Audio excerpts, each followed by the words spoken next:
Feuilleton, roman, histoire. Ça ne fait pas grand-chose parce que je vis tout le temps avec eux. En fait, je ne les ai pas quittés. Si pendant un an, j'avais quitté les personnages et je les retrouvais, peut-être que ça me créerait une émotion particulière. Mais en fait, c'est pas vraiment le cas parce que je continue de vivre avec les personnages. Je suis en train d'écrire le livre d'après pendant que j'enregistre celui-ci.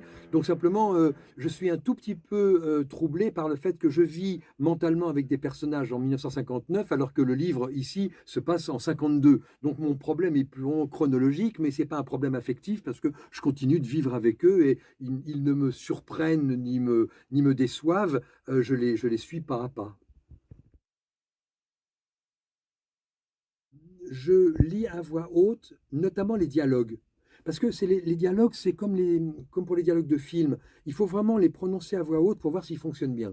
Je ne le fais pas trop pour les descriptions, pour l'état mental des personnages ou des choses comme ça, mais je le fais vraiment pour les dialogues parce que le dialogue, selon moi, doit vraiment faire mouche. Euh, le seul juge de paix sur la qualité d'un dialogue, c'est de le prononcer à voix haute. Il n'y a pas d'autre solution.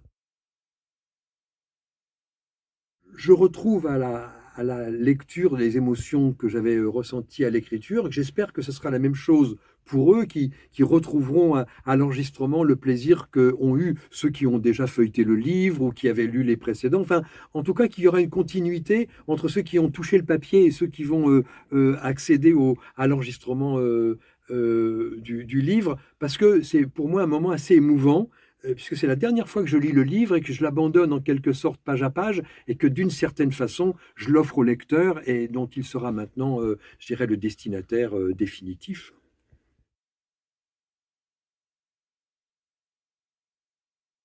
Je retrouve à certains moments des émotions et elles sont, à la lecture, elles sont vraiment identiques à celles que j'avais au moment où j'écrivais certaines phrases, certains dialogues. Il y a des moments où, dans le silence, la solitude un peu de mon travail, bah, je vis avec les personnages et puis quand je sors de mon bureau, on ne dirait jamais qu'il s'est passé autant de choses en moi pendant ce moment-là.